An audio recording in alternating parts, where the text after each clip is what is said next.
the February 27th, 2022 study session. It is 6 p.m. and all council members are present. I will call number one, South Sound Housing Affordability Partners, and I will call on Ryan Windisch. Good evening, Mayor, City Council. Ryan Windisch, your Community and Economic Development Director. And tonight we have with us Jason Gauthier. Jason is the Director for the South Sound Housing Affordability Partners Coalition that has been formed, and he got on board full time last year. And Jason's going to be presenting on 1406 funds.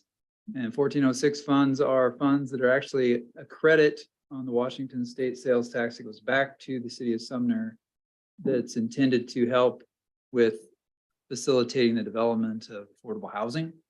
And the city collects about $50,000 a year. And in our housing action plan, and Jason will go into this in more detail, that the council adopted in 2021, it talks about using that money really in a partnership like SHAPE in order to hopefully potentially construct or purchase affordable housing. So I'll let Jason take it away. Thank you so much, Ryan. Good evening, Mayor Hayden and Councilmember Newman. Good to see you. Councilmember Newman is your representative on the executive board at SHAPE. As Ryan said, my name is Jason Gauthier. I'm the manager of South Sound Housing Affordability Partners, which I'll only refer to as SHAPE moving forward. SHAPE is an interlocal collaboration between the city of Sumner, Pierce County, Puyallup Tribe of Indians, and 12 other cities and towns, representing more than 96% of the population of Pierce County. We work to support our member governments in achieving their affordable, attainable, and accessible housing goals through a regional perspective. My presentation, as Ryan said a minute ago, is to provide an update and receive feedback and direction from council, for myself and for your staff, as we move forward with possible regional collaboration on our 1406 funding. As a collaboration, we're always focused on trust and transparency in our work. And we found it most appropriate to brief our member councils before we dive into a level of negotiation with our members on the pooling of these funds. I would anticipate tonight there'll be some questions that you might have about what pooling would look like that we'll be unable to answer because of the early nature of this pooling process. But we'd rather be early than late in this conversation with council. Let's see if this works. It does. So I'll provide a brief refresher on 1406, the city's collection and history with those funds. We'll provide some examples of other local usage of these dollars, and then a regional overview of what collaboration has looked like in other locations. My goal for tonight is to ensure that council is fully aware of the work and ensure that city staff and myself have an appropriate level of guidance as we enter into these formal negotiations. So I'll give you a background on 1406. As Ryan said, this is a sales tax credit or remittance. These are dollars that are already collected that until 2019, when House Bill 1406 was passed, they would go to the state of Washington. They now stay here locally in Sumner to be utilized for affordable housing purposes. As you can see, there are three eligible uses that bill allows. So the acquiring and constructing of affordable housing, the operations and maintenance costs associated with affordable housing, and then for cities under 100,000, the funds can be used to provide rental assistance as well.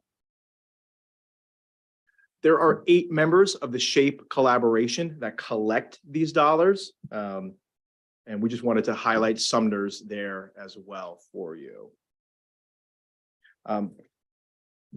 The city adopted or began collecting 1406 after passage of ordinance number 2741 in August of 2021, and through state fiscal years 21 and 22 collect just under $100,000.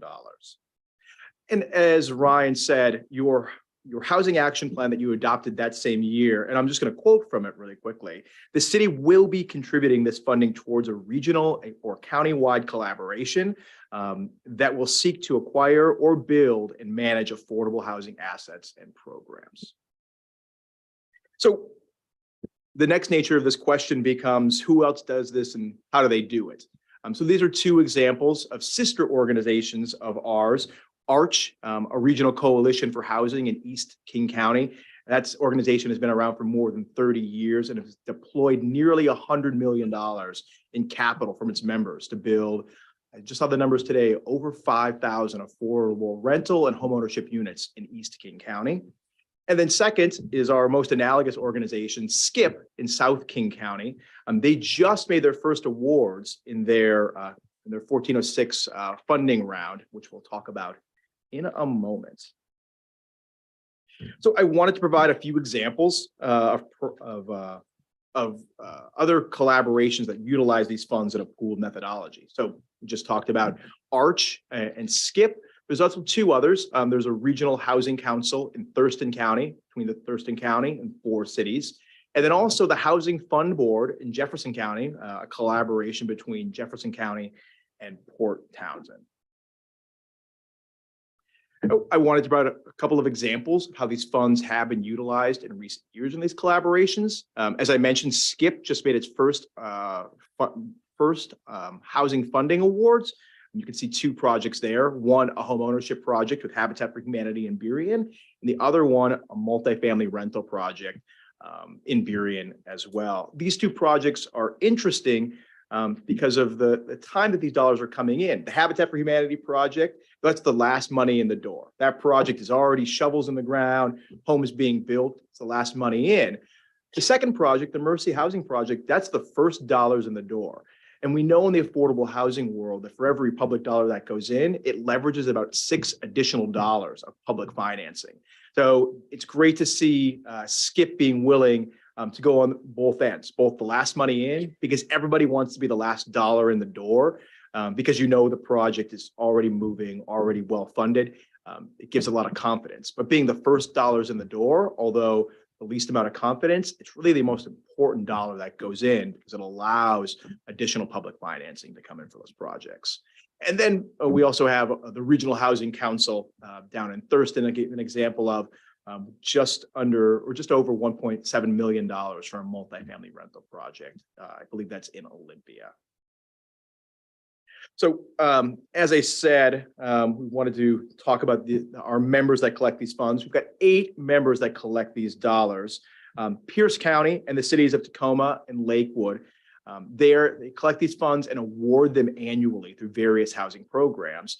And then the city of Auburn, which is also a member of SHAPE and of SCIP, with approximately 13% of its population living in Pierce County, allocates its 1406 funds to the SCIP Capital Fund.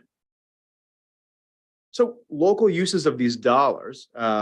So 4 of our members that collect these dollars have utilized them. City of Fife, as a one-off, allocated $115,000 of its nearly $135,000 that is collected in its first 2 years to support a tiny home element of its jobs program. The city of Lakewood uses their dollars exclusively to fund their low-income homeowner major and minor repair programs and also serve their sewer loan programs as well. While Pierce County and the city of Tacoma use their dollars almost exclusively for capital in their annual notice of funding availability processes. So that's just built in to how those jurisdictions award for various affordable housing financing capital dollars. That's how they put their money into action. So moving on. So as we also enter into these negotiations, one of the things we also have to look at is what our ILA already allows. I don't know how many of you have recently read the SHAPE ILA. Councilmember Newman? She has read it recently. It actually calls out an allowance for a capital fund. It would require the executive board by resolution to adopt that fund, and then it would also require action to adopt the processes to award and administer those funds. That is one option, but that is not the only option. I also wanted to note a couple of other things about this process. So in the previous slide, we talked about how City of Lakewood awards its dollars.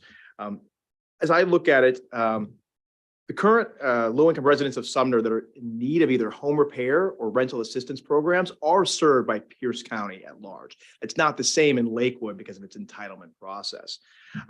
Just a couple of numbers for you all. Between 2020 and 2022, 138 households in Sumner received rental assistance funding.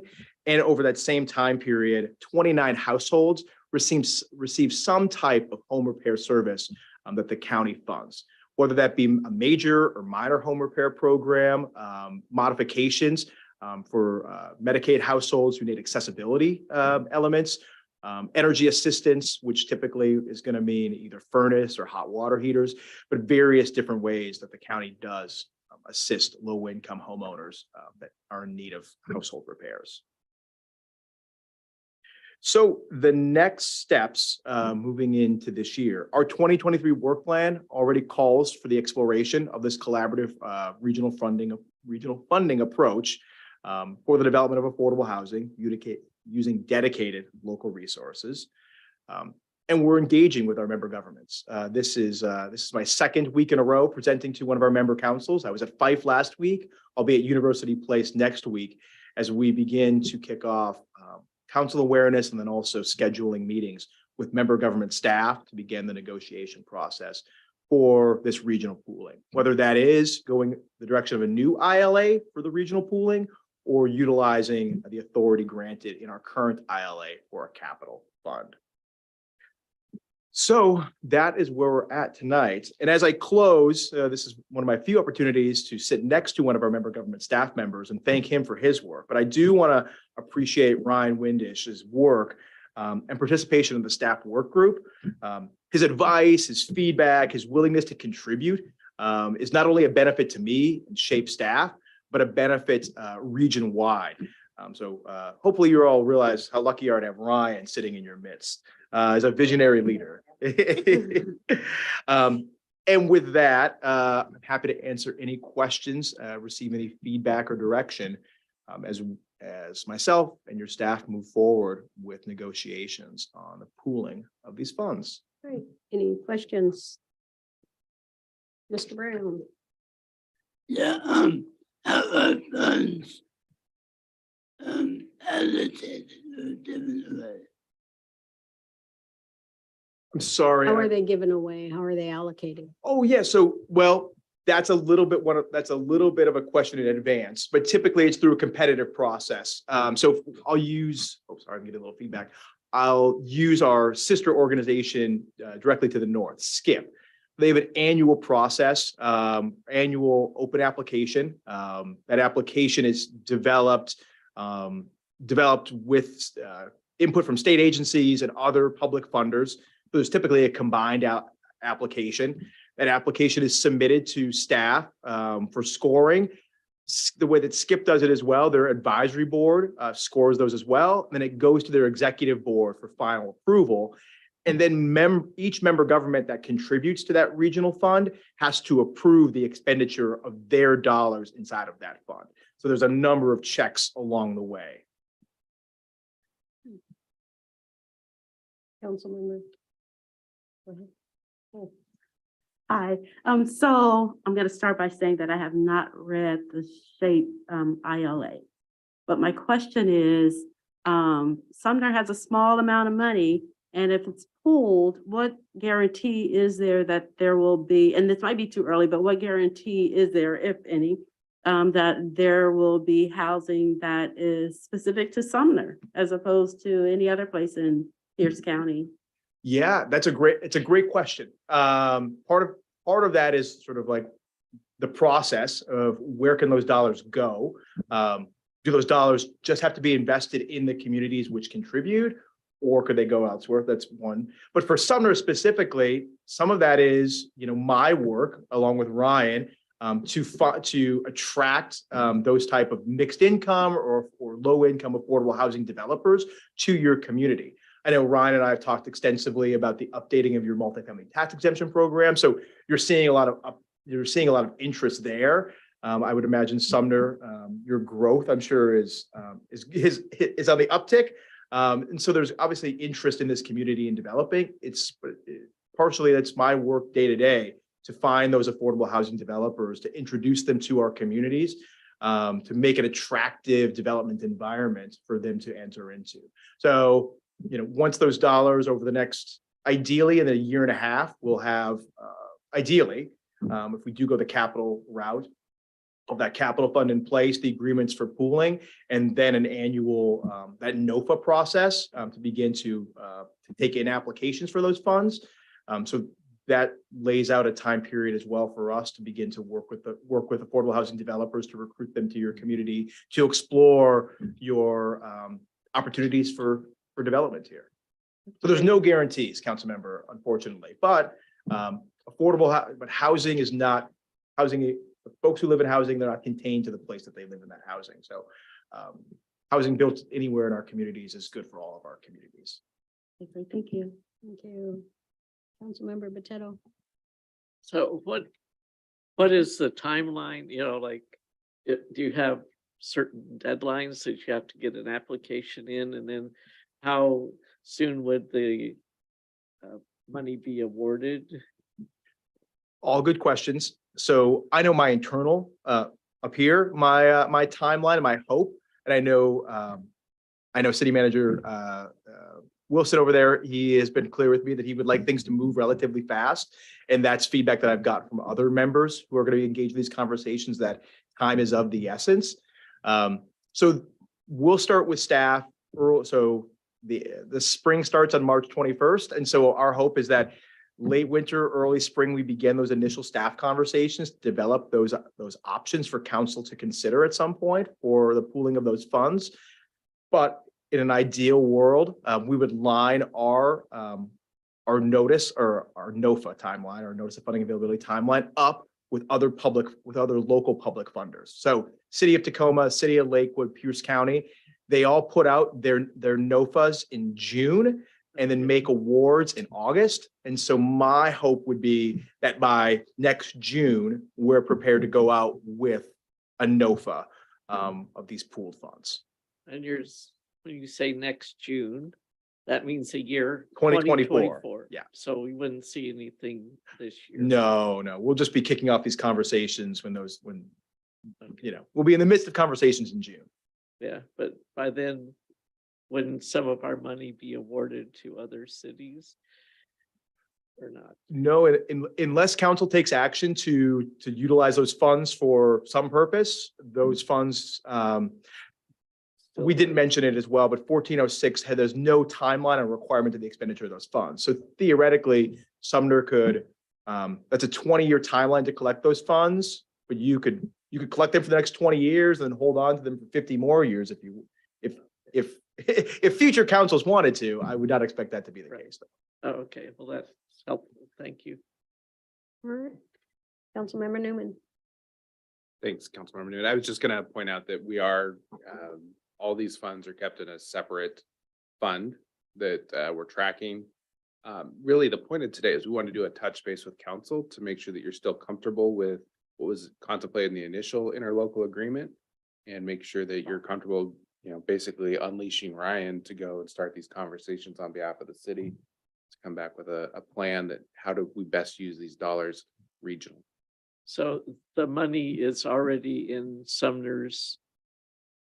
Yeah, we have about Okay. $95,000 that are. So we're sitting on. we have it, so it's not like in this nebulous Nope, place. it's Okay, ours. okay. That's Waiting good to your know. future direction. Okay, thank you. All right, Councilmember Newman. Thank you. Sorry, so, Jason, thank you. And I had a conversation I had asked earlier, like trying to figure out, like, okay, did we get too far down the road, or like when we did our own, local housing plan and whatnot, when we did the collaboration, but sometimes when we're doing it, we don't know necessarily how that plays out, and I had asked Jason for some numbers about, well, how many people in Sumner right now are in need or requesting let's say home improvement assistance. Like if we had a really high need there, then maybe that's where we should be directing it, or with the energy improvements and whatnot. What was it like? all of the programs, I was really surprised, and I don't know if Jason wants to go through the numbers again, but we're really low, even for, like, even proportionally for Sumner. So I thought, like, there's not a high need there, and I think part of that's because we have local nonprofits that work on some of those things. We also, as a city, have done a lot of utility assistance and forgiveness, and the county has had its, rental assistance program. So I actually like that we can sort of leverage these dollars. And so, like, regional, it allows us to partner with other cities and whatnot. And even if a project goes somewhere else first, it's nearby and it still decreases those in need, like increasing the population here of those in need. But also, I'm hopeful, even if someone else gets the funds first, that, okay, let them be the test case, and then we get the second project, and we've learned from the process. So I think that we will end up seeing benefits from leveraging it and combining it with our neighboring cities. But Jason, I do have a question for you. And that is, so in our ILA, we don't, like, we have flexibility with the source of funds for it, but Pierce County is the contracting agency. Are they allowed to, does that mean they have to, I would like, oversee the entire program, or does that mean manage the funds? So for example, in Burien with Habitat for Humanity, doing that project, could the county contract with Habitat for Humanity, like, could they direct the funds to, if that was the agreed upon use, could they partner with Habitat for Humanity, or are they or is Habitat for Humanity no longer able to be the organization of the project? I'm going to try to make sure I'm on the same page as you. So I'm going to start answering this, and if I'm off track, please pull me back fine. in. But I think what your question is your question, if SHAPE has an allocation fund, can they get funds from both or is that your question? I'm sorry. From both. So I guess, so that's, you've just actually created a second question. Please answer that Darn. question. Please answer so funds from both, but also, like, can Pierce, I guess it's kind of the same question. Can Pierce County say, hey, Habitat for Humanity, we would like you to come build homes in our county, and these are the funds that we are going to use to do it? Or does this specifically have to be a Pierce County run project? Like, because I don't know if Pierce County is good at building homes. Yeah, so the public agencies don't build themselves, right? City of Right. Tacoma doesn't hire contractors to build affordable housing. They're a public financing arm. So hopefully that answered part of that question. The second half of that question that I sort of began answering is, so if you look at that Habitat for Humanity project, my deep assumption would be that you looked at the amount of looked at who funds that publicly. I'm going to assume so Skip funds it publicly. My assumption is the Housing Trust Fund of the state of Washington funds it as well. And King County would all have dollars in that pot. So the same thing with a SHAPE fund as well. You would see multiple assuming things, right? But if you had a capital fund, you would see multiple public funders. It's pretty unusual to see a single public source of dollars in an affordable housing project.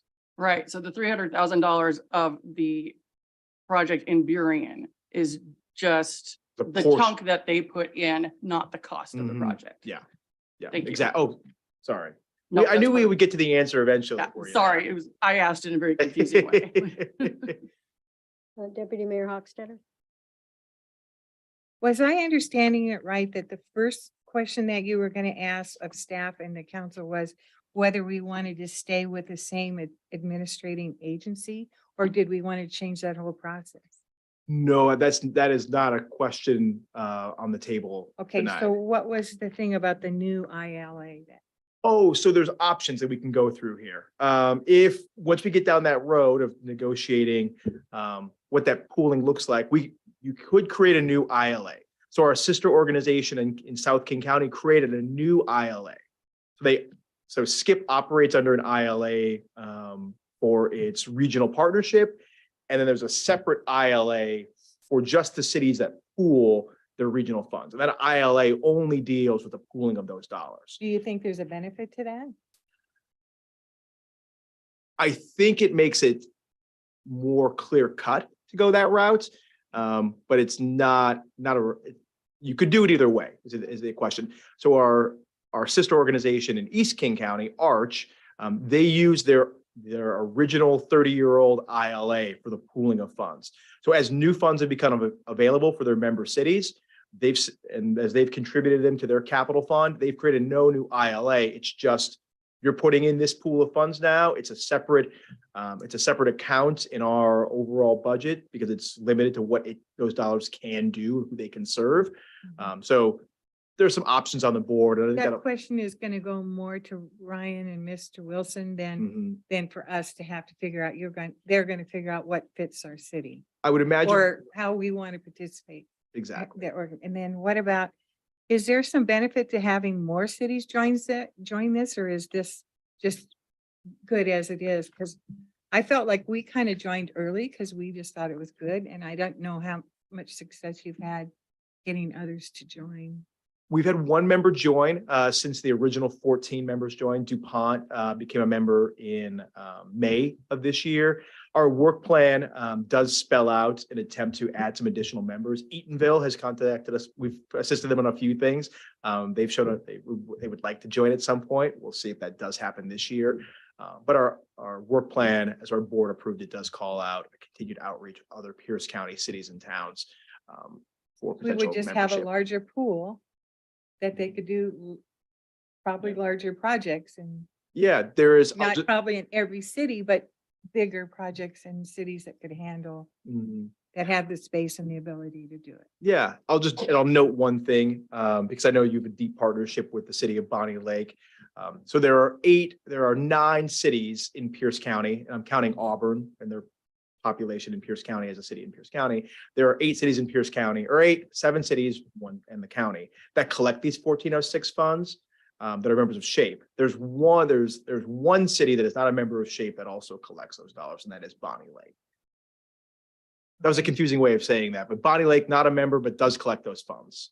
Can they join it? Can they do anything with them then? So they are not, at this time, looking at through their budget, I don't believe Bonnie Lake has awarded those funds for any purposes. Appreciate your answers. Thank you. Anybody else? Seeing none? Thank you. Thank you, Mayor Hayden. Thank you, members of the council. Thank you, Councilmember Newman, for your service on our board, and have a great night. Thank you. Thank you, council. All right. Yeah, well, we'll be moving on to a downtown construction update.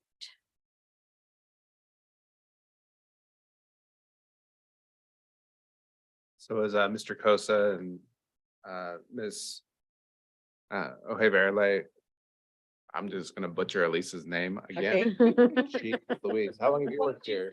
But you'll get it right. Tongue ties me every For a time. year now. I know, I'm sorry. Thank you. They're gonna give you an update on what is going on downtown with construction.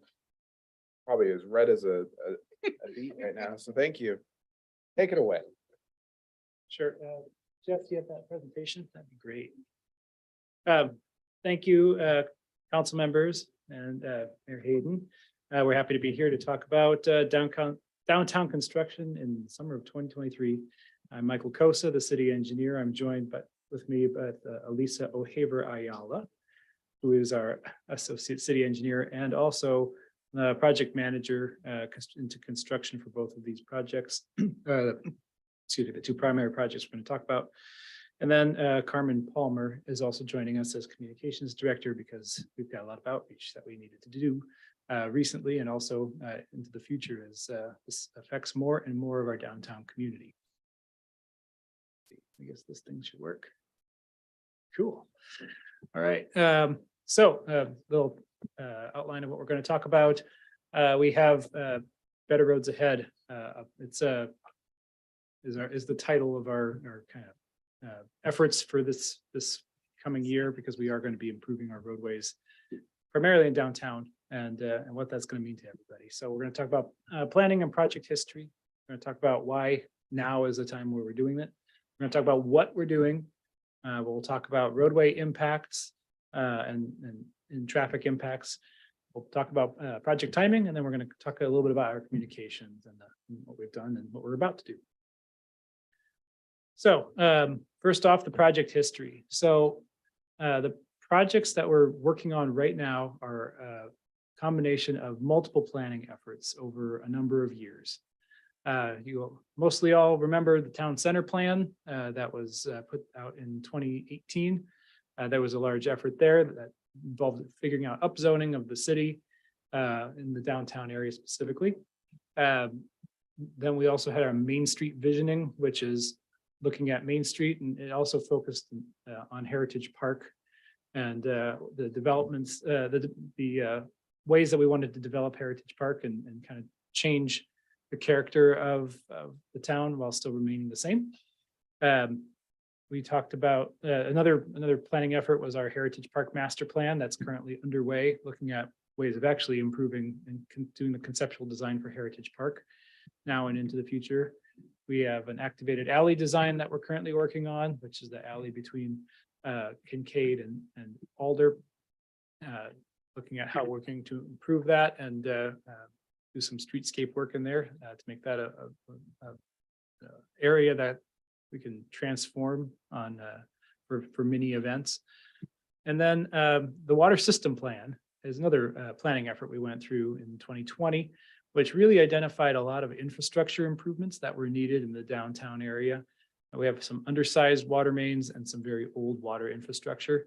So that really outlined, hey, we have a lot of work that we need to do using our water utility. So through all of that, we determined, okay, well, we need to get some of this work done and figure out how that's all going to come together. So we have multiple city projects underway. The first one was called the Alder Kincaid Water Main Replacement, which was kind of based on that water system plan of saying we have a lot of water mains that are undersized that need to be worked on. We have the Academy Street Bike Lanes project, which was a Sound Transit funded project we'll talk about that a little bit more, but another project that we've got. We're also looking at our Maidenwood intersection improvements, and then also additional work that we've discovered while working on really old infrastructure. So while we've been working on Alder Kincaid and Academy Street, those kind of combined into becoming the Town Center Utility and Woonerf project. Well, as we're working and doing water line upgrades, we're also finding, dead water lines, dead water services that need to be disconnected, but just were never capped off. It's been a couple fits and starts around City Hall specifically when we've had the need to cut and cap one of those old water services that we didn't know about, and all of a sudden things are leaking and they have to shut off water. And there's been some growing pains about the current project I've been working on for residents and even City Hall alike. So we have multiple different projects going on, a lot of different work going on in downtown right now. A few different adjacent projects. We have Puget Sound Energy and some of the telecommunications companies doing some pole relocations. And that's been happening primarily in the alley that we talked about before between Kincaid and Alder. And then the City of Puyallup water main replacement is another project that's upcoming. That hasn't started, but probably will be kind of a summer into fall project that the City of Puyallup is doing. It will affect Friar Avenue. So that's a little more tangential, but it's another project that's coming that's going to affect downtown and also just traffic in general in the area. So a lot of different projects that came out of a lot of different planning efforts and a lot of discussion about upzoning. Water mains need to be upgraded because we're upzoning the area. We need to support that. So it all kind of hangs together, and it's all has a logical reason of why we're trying to move all this forward. So, yes, Councilmember Newman. Was that the new rendering of downtown Sumner? No. Ready for the next project? I was wondering if I was gonna get that question. I was just enjoying the art. That's a little more Sim City than I think we're used to, but it was a convenient picture for the moment of putting the presentation together. Just want to make sure no viewers are freaked out, like. Not yet. Not yet. Not part of the plan. So what's being constructed? The Town Center Utility and Woon project. It's new water mains and services in multiple streets south of Main Street. Storm and sewer upgrades in the project area. That came right out of the town center plan for a need. Woon construction on Kincaid and Cherry Street. So that's really putting that plaza feel to those two streets between Maple and Main Street. That was straight out of the Main Street visioning plan. And those will be streets that can be closed down for festivals or different events. So that's a really exciting thing we'll be able to do as in doing that with Heritage Park and combining events that might span part or all of that area. Another item was a new raised intersection at Main Street. That was part of the Main Street visioning plan as well. And then we're also going to be doing curb ramps and curbs at intersections, curb extensions and bulb outs to try to improve pedestrian safety and ADA compliance. So primarily that's why we're doing the Town Center Utility and Woon plan or project. Academy Street bike lanes, we'll be doing some of the similar things, improving pedestrian safety with new curbs and curb ramps at intersections. Striped bicycle lanes on Academy Street from Sumner Station to Wood Avenue. And then they just last week put new street trees on the corridor. If you haven't seen, very little ones that we actually grew out of our nursery. So that was a fully a project that primarily staff involved, staff labor, a little bit of funding for starting up the tree nursery, but very much City of Sumner staff project. Main and Wood intersection improvements is our other primary project we're working on, and that's replacing the traffic signal at Main and Wood, new raised intersection, and new pedestrian improvements. Also out of the town center plan. It really talks about this being a gateways into our town center. So that's what these are. These are the ways that we are improving the town center and improving those gateways to provide a pedestrian friendly environment on Main Street. It's Councilmember Potato. Go ahead, Barbara. So are you going to talk about the timeline when things will be completed? Yes. Thank you. Soon. We'll be there. So then the question then is, why now? Why is it all kind of happening right now at once? It's a valid question. So a little bit about that Alder Kincaid water main replacement was originally scheduled for 2021. We delayed it when we saw the Main Street visioning planning guidance coming. So we delayed it. We created this town center utility and Woon project so that we could do the utility work underground and then also do the streetscape at the same time. Benefit of not having separate projects and redoing the street 3 times. Academy Street bike lanes was originally scheduled for 22, but when we combined it to make that larger project, we were able to put it all out to bid as one larger project. So we got better bid prices because of that. And we awarded that last summer, and that's the work that you've seen people working on for a number of months. Main and Wood intersection improvements. Originally, that was going to be starting last year as well, but we found out we were going to be able to receive $1.3 million in federal funding. So that in order to do that, we had to delay a few months, and that seemed like a worthwhile thing to do. So we did. That was awarded in December of 22. But that's kind of why everything's kind of shaped up to hit in 2023. And with that, I'm going to turn it over to Elisa to talk about some more of the details of that and the details of the timing and how the projects will kind of be together. So. There you go. Good evening, Mayor Hayden, council members. So what you see in front of you is a map of downtown, Main Street on top there, and then the two blue squares, which we call our bookends, which is the intersection of Main and Cherry and Kincaid where the Woon is, and then the intersection of Main and Wood. And those really are coming to a city near you. So keeping our eye on the prize, this is the Woonor, with a zoom in on the intersection of Main, Cherry and Kincaid on what we will be constructing very soon with the raised concrete, stamped colored concrete, and then to the south, the Woonor that has the bollards and everything level. And then in the other end of our bookend is Main and Wood with a similar raised stamped colored concrete intersection. And of course, that one has the new signal and all of that as well. So eye on the prize, that's where we're going towards.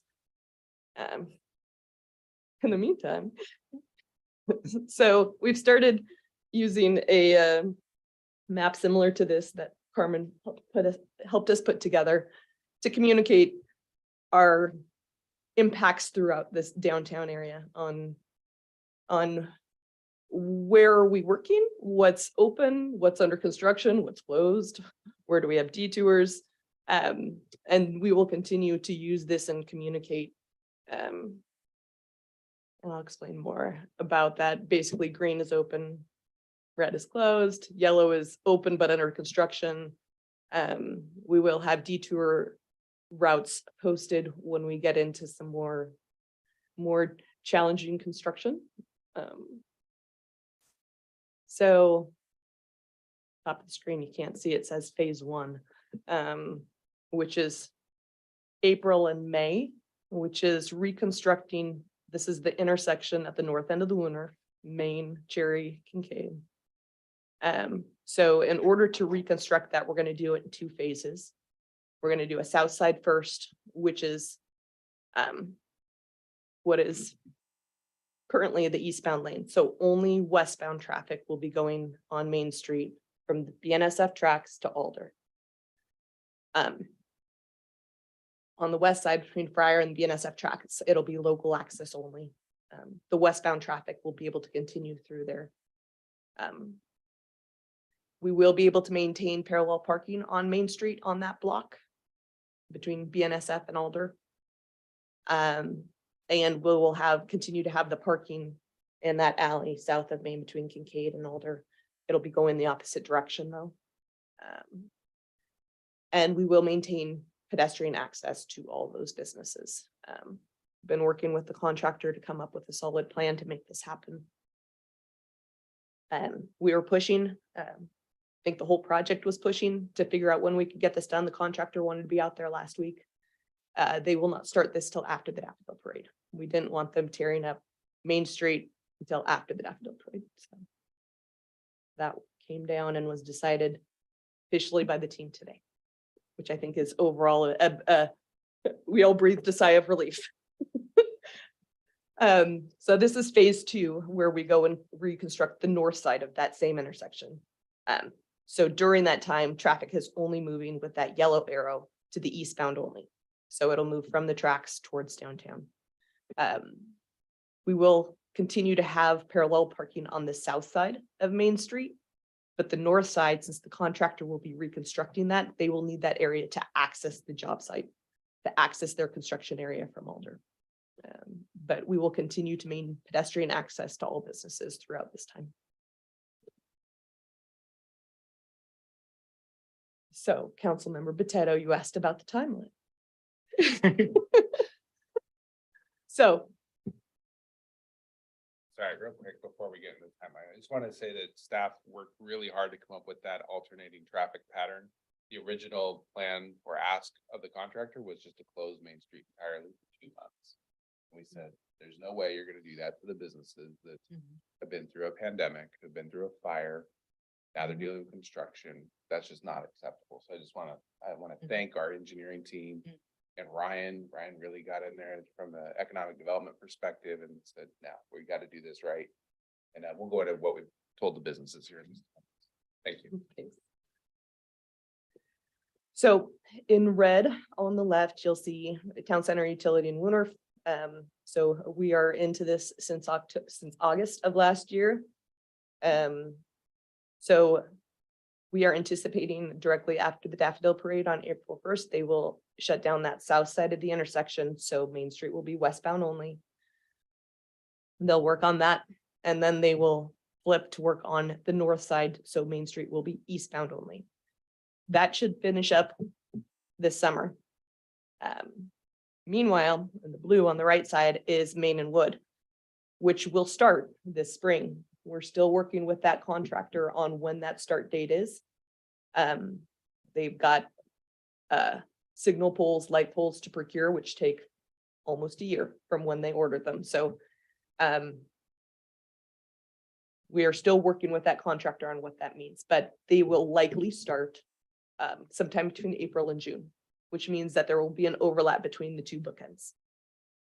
So as that develops and we are working more on our plan with the Main and Wood team, we will continue to update and work towards making sure that everything works together throughout the city. Instead of looking at these as two separate issues, we are truly looking at them together and how they can work together. Sure. Of course. Deputy Mayor. Okay, what I was wondering is there a way to work with the high school on that for when school starts? I mean, is there going to be ways they can go around and not have to use that intersection? So we do have a plan with the Main and Wood contractor. The plan that was in the contract with them is that they have to make sure that Wood is always open north and south, Oh, because there's okay. not a whole lot of detours if you close Wood. So that's why Carmen has it blue and not red. Is that right or not? No. No. Just no. Okay. Blue and red are not signifying bad or good or they're just distinguishing colors. Okay, so that is part of the plan, and you have a different contractor Different than contract. than you have in the red part. Correct. They are two separate contracts. The Main and Wood contractor is focusing only on that intersection. Okay, TCUW is everything else you see going on out here. okay, okay, thank you. You're I welcome. was just concerned about how traffic, that is a traffic draw. Yeah. Anybody else before we move on? Nope. All right.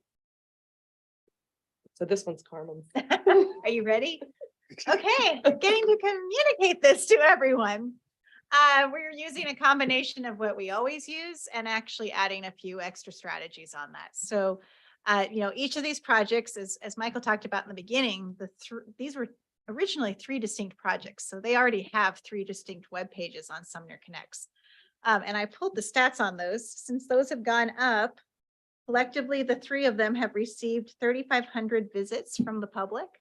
Of those, 2,600 people are aware. That means they visited the page. 851 are informed. That usually means they explored something. They downloaded a document. They looked more at the project in depth. And then 396 are engaged. They took a survey, they left a comment, they asked a question, that sort of thing. So people really like these project pages. They work well for people to, engage the project manager, get the in-depth scoop on what's going on. They've helped a lot. Ever since August, Elisa has been updating her page religiously every week to show progress. It does a lot to help the public not just see it's under construction for a year and a half and it's just kind of this mystical thing that's happening.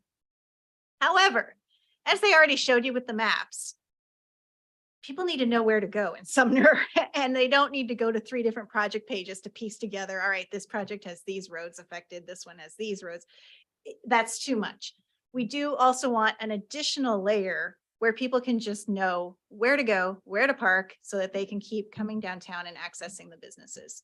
So we did add a new page, and it's called, as Michael said, it's called Better Roads Ahead. We went with the positive. We actually borrowed that from our friends in Queen Creek, Arizona. They had a similar problem where they had so many road projects going at once, people didn't even know where to drive. So I asked them if we could borrow, and they said absolutely. So we are running with that tagline, and that will have every week we will update that map with the help of the engineers, with, just as Elisa said, as simple as what roads are open, which are closed, and which are open but have construction impacts on them. Same thing with parking lots if we have to do that. That way, people have an easy way to just see where to go. Our businesses are our initial audience, but they're not our only audience. So we had 2 meetings with them on February 15th. We had a morning meeting and an evening meeting. Both were very well attended. People asked questions, they engaged, and they picked these up. So we ended up, because the other audiences are their staff and their customers. And the telephone game we all know doesn't work. One of our staff was in a restaurant downtown and heard them ask the server, what's going on out here? And she's like, oh, I think the city ran out of money, so they just stopped. No, bless her, she was trying, but no. So since we're not in the high event season, we went ahead and did like events. We produced postcards that all the merchants took to pass out to their customers. We did 8.5 by 11 flyers, and I've already seen them up in windows and doors all along Main Street with the QR code and the link where any customer can go to that map and then go see what's open, what's closed, and where they can go. Now that page still links to all the project pages, and they can go ask more detailed questions and see all the geek out on all the construction details, but we did want that initial entry that was very easy to understand. So that's the communications overview. We did promise to have more meetings with the merchants where they can continue to ask questions. It was very nice at one of them, someone who's more on the Wooden Main side that hasn't really kicked into gear yet was saying, oh, we really don't hear from you. And the ones who have been living through the Woonerf project are like, hey, they email us every week. So it was nice to hear people are using these techniques and it is making a difference. In addition, we will keep promoting this in our normal channels of the newsletter, the e-news, social media. And we did talk to, now that Jeremy's here for the Sumner Main Street Association, talking to him about some efforts to help remind people to keep shopping downtown, to keep patronizing those businesses. We do have a sign out, an A board that says businesses open on the closed part of Kincaid. And we do also run some social media as we, just a reminder to keep pushing those businesses and hopefully keep them healthy through construction. Good. Deputy Mayor. This is probably for you. I don't know. Could be anybody, but is there any other additional parking that we can open up? Is there a city employee lot that isn't used too much or any other available areas that we can open up for parking? All of our city lots are open. What people may not realize is that the employee lot on the weekends is available to park in. Additionally, the current owners of the old Red Apple Market site have been very generous and have been allowing people to park there. Do they have signage that allow visitors to know that? That's because I just know people go, you'll see them parking. Is this okay? Is this okay? And they'll ask even anybody on the street, is this okay? Because nobody wants to get Sure. towed. There are no signs for the Red Apple. I'm not sure that as a business, as a property owner, they would want to take on that liability, but they aren't enforcing anything. They're letting people park there. A lot of people that are parking there are employees of downtown businesses. So I think other than that, all the other city lots remain open and Open on the weekend? well, and during the week, there's Oh, several public parking lots. That's one thing that we're also doing. This team is working on wayfinding signs to help increase visibility of where those public parking lots are at, because that's one thing that we hear a lot from people that are visiting is they don't know where the public parking is because they Mhm. don't think to go behind the businesses on Main Street. Or, there's a city lot. A lot of our staff don't even remember. There's a small city lot across from the Ryan House between the cleaners and yeah. the day and night grocer. So, it is a city lot. There you go. Yeah, Secret parking. yeah. Yeah, you're taking away my secret parking. Right? So what you're saying is this is on your radar and they're working on it and you're gonna maybe have some wayfinding signs to help out. Wayfinding. And then, one of the downtown business owners brought up the idea of, well, we explore possibly a shuttle that works on the weekends and arrange some offsite parking. And we are also looking into that. We happen to know a shuttle provider that we already under contract with for our Sumner commuter connection. So there might be something we could work out with them. We're very early on exploring this. So actually delaying the project till after the Daffodil Parade gives us a little bit of breathing room to work on our other options a bit more. Councilmember Patel. How about Sound Transit parking? Thank you. know, That's a good reminder. The weekends. So on the weekend, the public is welcome to park in the Sound Transit lot. Yeah. There's 183 spots over there that are open. And we are always encouraging people to park there. Some people find it difficult, to figure out where to go there and how to walk back and or just don't want to walk that far. I did. We did talk about today, we're gonna add the Sound Transit lot to this map, and I actually missed a lot. I can't, it's only the one with the restrooms in it, so I missed the trackside lot, so this map will get updated with those. There is more parking than you currently see there. All right, I'm good. Oh, I'm sitting too close. I know it. Go ahead. Thank you for the presentation. It was really good. All of you, very good. I would love to get a copy of this slideshow. It would have been really good to send it out beforehand, but I thought maybe you were working on it until 5:30 tonight or something. There might be some truth to that. Very well done. We'll Bill's email gonna it have a out. party and show it to his friends. All right, anybody else? Thank you. Thank you. Thank you. All right. Now for the fun. Formation of a library capital facilities area. And I will call on Jason.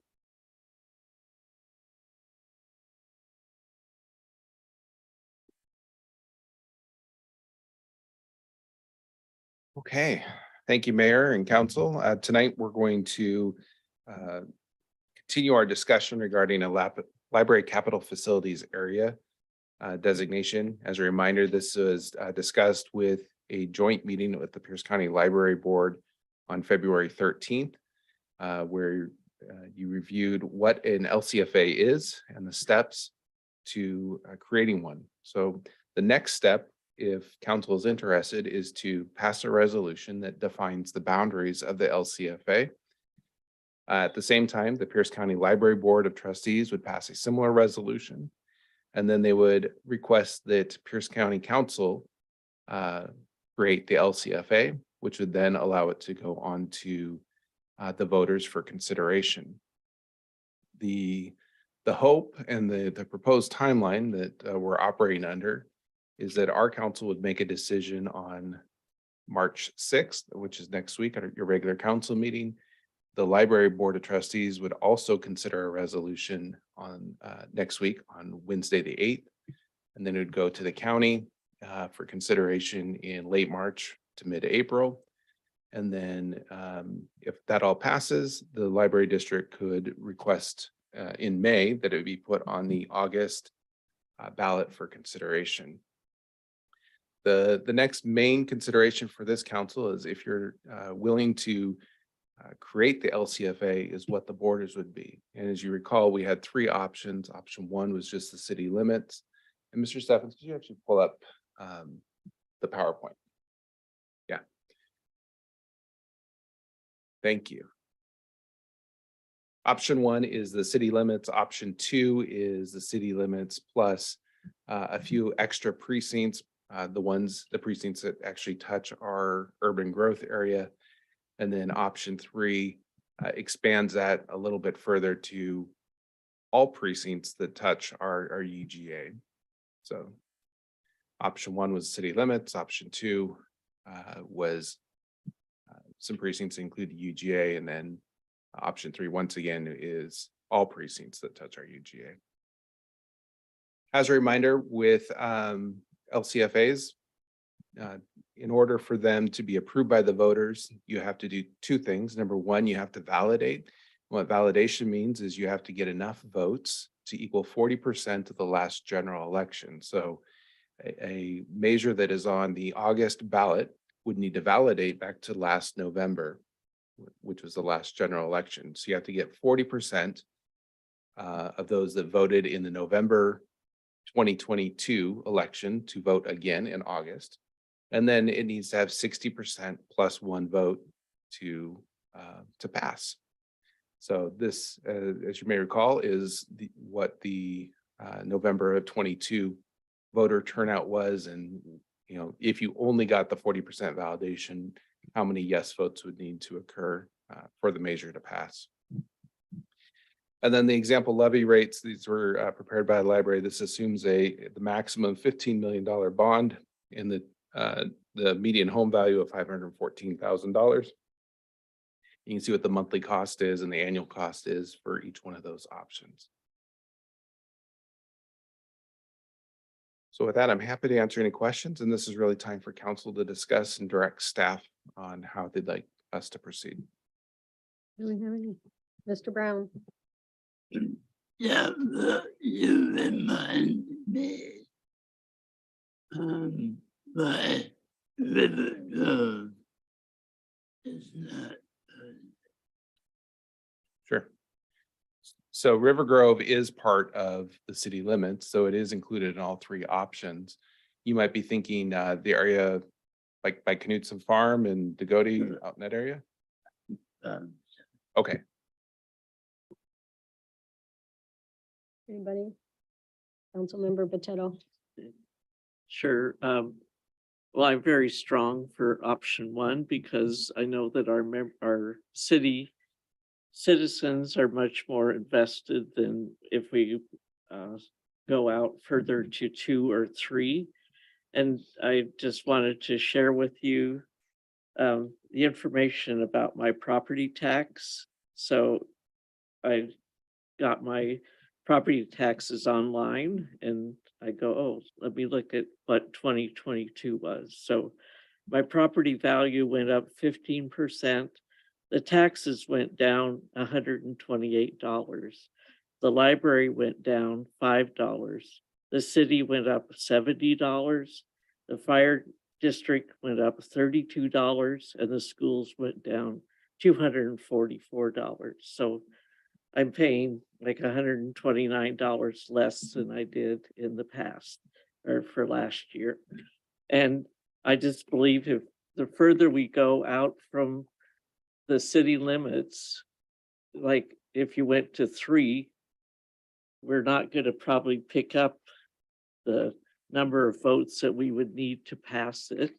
And then 2, you know, I think if they're down in the valley, then they're likely to be more supportive than, but I think once you get up on the hill that people aren't going to be as supportive or identify as being part of Sumner. So I was going for option 1. Thank you. Councilmember Newman? Thank you. At the beginning of this conversation, when we started and had the maps, I had no personal opinion on any of them, on how it was structured or designed. My only interest was in trying to give the library the best chance possible being able to succeed. So Jason, I want to thank you very much for providing the historical data on the precincts where we could get it. And looking at them, I mean, only one time, I think, did they ever reach the 60% threshold that would be required in order to get this one. So I think by picking any map that isn't option 1, we would be setting the library up for failure. So for that, just simply based on the data, I now strongly feel like we need to go with map 1. Thank you. Councilmember Cole? Here. There you Yes, that go. would help. I also agree with Councilmember Newman. I was informed about the voting in the past, and while initially I was really focused on option 2, I do think I wanted to succeed. I love the library. I want Sumner to have a new library, and I think there's better chances for success if we go with option 1. So that's where I would go. Thank you. Deputy Mayor? I also choose option 1. And one of my concerns is getting enough for validation for the election altogether. And it costs a lot of money to put things on the ballot. And if we weren't to get enough voters in the group that we needed to even validate it, money would have to be spent again to put it on the ballot. They wouldn't just give up. We're in a pinch the library needs a new location. So there would be money spent that maybe wouldn't need to be. So I'm very strong for option number one. Thank you. Councilmember Reed. Thank you, Mayor. This is a tough one. I absolutely want the library to succeed. But when it comes to the voting options, I personally conflict with, drawing a line that's going to get votes versus drawing a line that's properly representing the users of the library. I thought option one was a little bit too restrictive because I think it's more of a regional use for the library from what we've seen in the past and the locations of folks, the different information we've received over the years. I thought option three went way too far. I thought that went way out into further east than was reasonable. While option two, I thought was a little more representative of the usership of the library, although not perfect. I know we have restrictions on how it's drawn, but I thought that was a little closer representation to the users and having a fair representation on whether or not they choose to pay for it. So my preference is option two for those reasons. Thank you. Councilmember Stewart. Thank you, Mayor.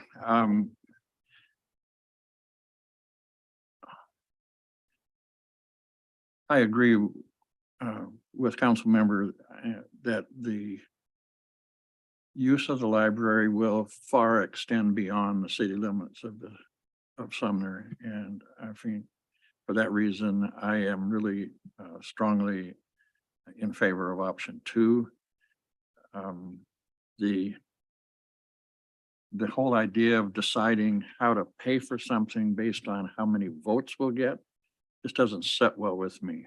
So that's it. I think option two to me is the best. Thank Right. you. Mr. Brown. First of all, my taxes didn't go down. This is the facts for Mike. Yeah. So that's for you.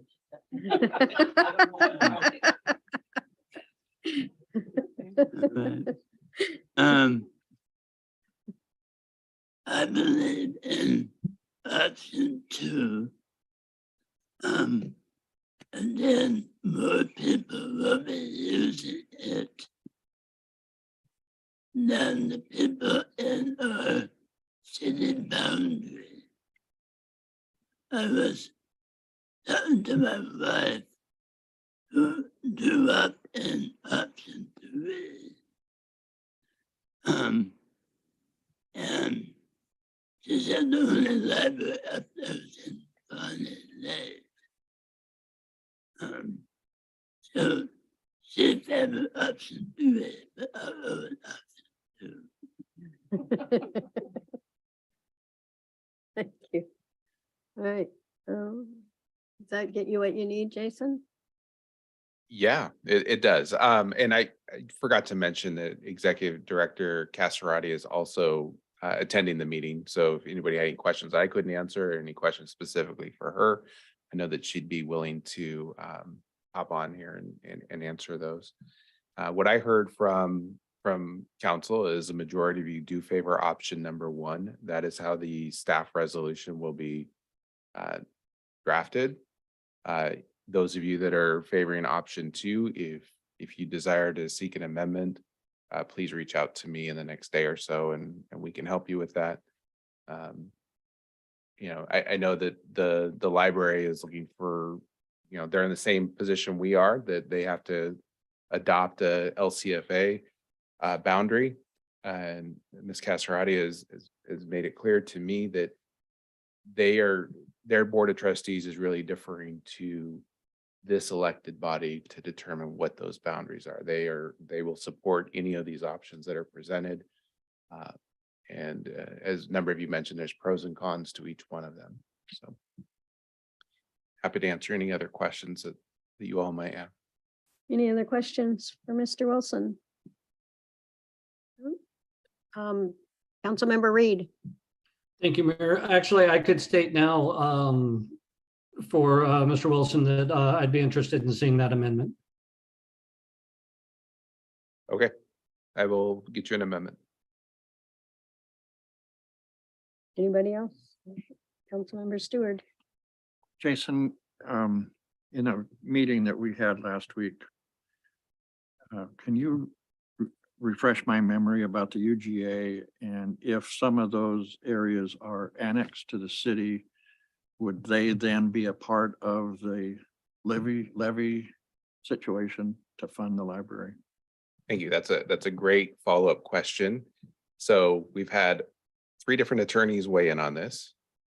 And where we're at today, and we're pretty confident that this at this point, is that if an area, let's say any of these areas that are in the UGA eventually annex into the city, they would not be subject to the LCFA unless that they were included at the time the LCFA was created.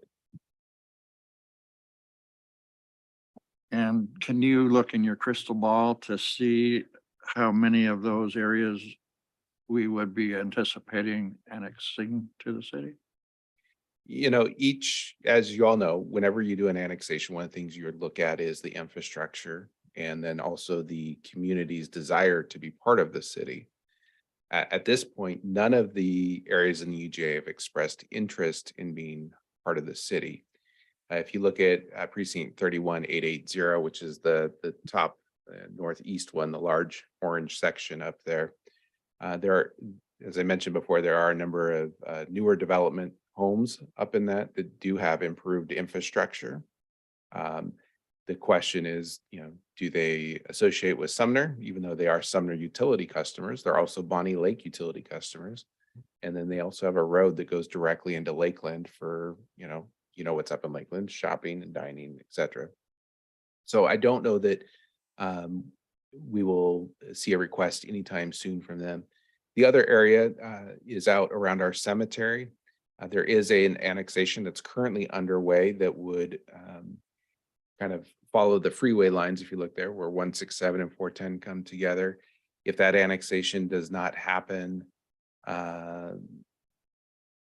actually, no, that annexation, even if it happens this year, would not be subject to the LCFA because we're setting the boundaries next week and it's still working its way through the process. And then if you go further out on Valley Avenue towards the cemetery, the water infrastructure in there is a very unique situation. While it's in our UGA, they're actually served by the city of Puyallup in their water system. So they do have upgraded water utilities, but not necessarily sewer infrastructure in that area. Thank you. Yeah, long answer for, I don't know. For sure. Anybody else? Yep. All right. Thank you. Okay, so we have no executive session tonight, and I will call for the city administrator report. And I have nothing tonight, Mayor. And she has nothing. You have a calendar issue? Go ahead. So I'm unable to attend Wednesday's finance committee meeting. Okay, And I'm who not- is alternate? I'm not the only. Oh, I don't even have it. We don't. you don't have one? Alternate. Oh, that's right. So can you take it? Oh, yeah. Yeah. Yes. Councilmember Cole will take it. Well, I'm on the committee already. Oh, you're already there. All right. Who's the chair of the Okay, I used to be on the committee. I can take it if you want. okay. We got Thank you. Councilmember Newman. Thank you. So is that this Wednesday? Next week. It just shouldn't be March yet. Either way, it is. Sorry. Thank you. Any other calendar? Any other calendar issues? How about committee meeting? That is committee meeting. Okay, I guess we are done. I will adjourn the meeting at 7:15. Thank you.